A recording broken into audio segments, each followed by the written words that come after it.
Sports Bay Area, all over the Warriors. That's last night for me, Dalton. 126 points to the Wizards. It's a W. It just felt a little unsatisfying. That's all.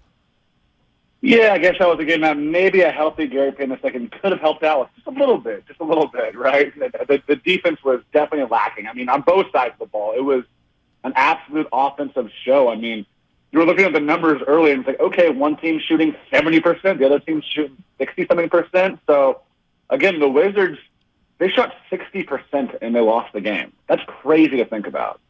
No, it's madness. I actually was just talking to Mark about the Draymond Green no rebound factor, and I realized there were no rebounds to be had either way because the ball kept going through the damn hoop. What do you make of the Jordan Poole experience where one night he's going for 38, the next maybe he's a little offensively tentative? Which Jordan Poole do the Warriors need him to be night in and night out?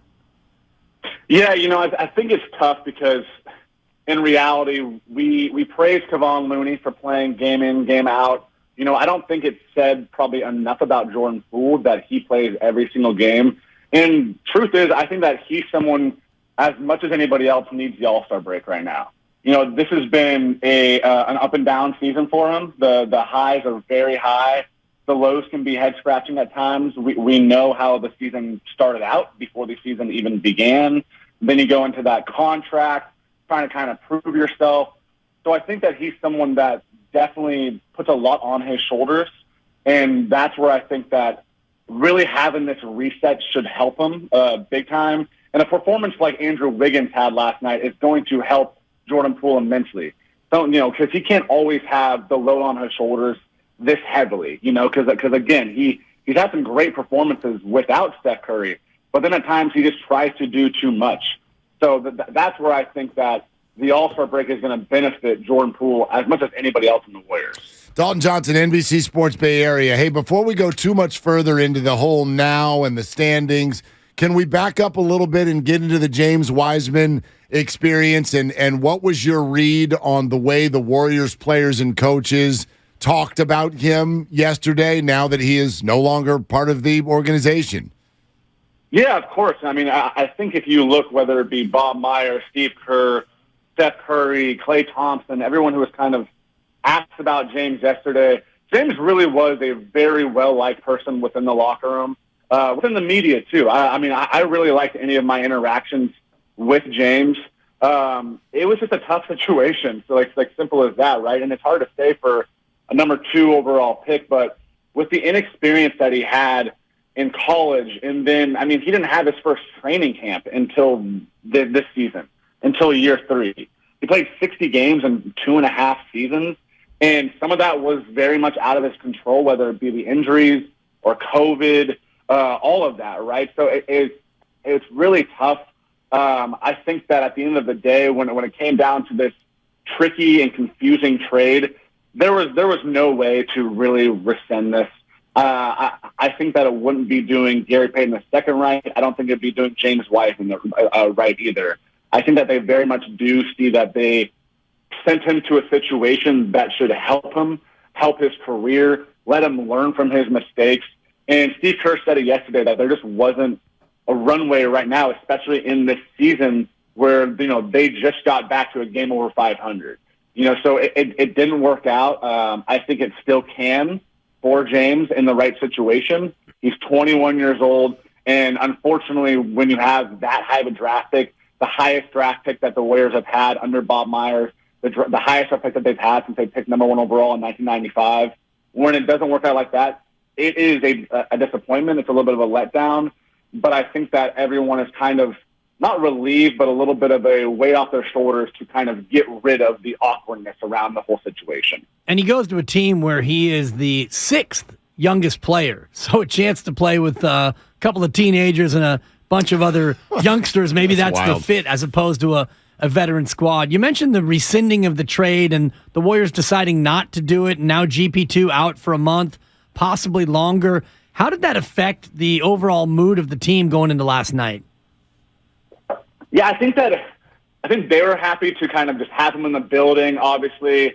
But again, the whole situation definitely came as a huge surprise. And we talked about it at the top of the show as far as why this would have been such a good move for them. It showed in the results like last night. There's really no replicating what GP2 does for this team. The proof is in the numbers. If you look at two-man lineups, there was nobody better with Steph Curry than Gary Payton the second. If you look at defense as well, when Draymond Green was playing center last season with GP2 on the floor, the Warriors had something like a 97.7 defensive rating. It just unlocks every angle of their team, the versatility of it all. I think they're very happy to have him back in the building. He's very happy to be back here. It's just such I think Steve Kerr used the word strange as far as the situation with now having to wait for him to be able to play again. So, he'll be reevaluated in 1 month, as you guys know, and the hope is that it's not too much further after that. But right now, it's just no basketball activities and have someone that everyone loves in the building be able to kind of be there on the bench and be around the players and be around the coaches every single day pretty much right now. Dalton, has anyone asked the question why when it comes to the Warriors defense this year? I know they're middle of the pack rating. They're very down toward the bottom in terms of opponent points per game. Sure, they score a lot too. I get all that. But this team has been a very good defensive team at every stage over the last decade. And with many of the same characters on the roster, all of the sudden they're not. Why? Why is it that way? They know that doesn't work. Yeah, it's a great question. I mean, obviously that's a huge point of emphasis, in losing someone like a Gary Payton II. As far as having this younger bench as well, that they've kind of tried to replace him with different pieces of different players, whether it be a Dante DiVincenzo, a Jonathan Kuminga, Moses Moody early in the season. So it's just been really hard as far as kind of finding that cohesion. But I think they're even kind of we don't know. I mean, this was the best or a top three at the very worst defense in all of basketball last season. And now they're either middle of the pack or near the bottom in some cases as well. So that's a question I think everyone's trying to kind of figure out right now. As far as the set, why, what is the answer?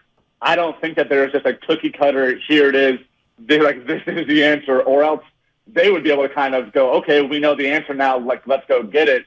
But again, you bring up a great point because it is a lot of the same players. Yes, you are missing veterans from last season in Damian Lee, in Juan Toscano Anderson, Otto Porter Jr., Nemanja Bjelica, different guys like that. So I do think that that's part of the equation, missing those kind of veteran type of players.